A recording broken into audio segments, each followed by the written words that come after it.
বন্ধুরা, অরিজিৎ দে বলছি। Nifty 11/9/2024 prediction করব।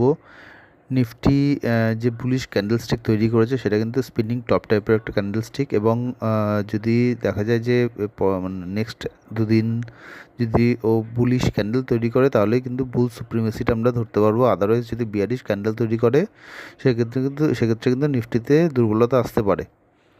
নিফটির তলার দিকে 24,885 এই লেভেলটা মাথায় রাখবেন। এই লেভেলটা যদি ভাঙে সেক্ষেত্রে কিন্তু নিফটির মধ্যে বিয়াররা এন্ট্রি নেবে, এবং 25,539 এই লেভেলটা ভাঙলে কিন্তু নিফটির উপর দিকে ব্রেকআউট দেবে। নিফটি আজকের ডেটে যে ক্যান্ডেলস্টিক তৈরি করেছে সেখান থেকে আমরা বুঝতে পারি যে নিফটি প্রাইমড ফর বুলস, এবং এবং মনে করা হচ্ছে যে এক্সপায়ারি হিসাবে যদি 25,200 লেভেলটা ব্রেক করে সেক্ষেত্রে 25,300 কাছাকাছি নিফটি এক্সপায়ারি দেবে। ধন্যবাদ। ভালো লাগলে লাইক এবং সাবস্ক্রাইব করবেন।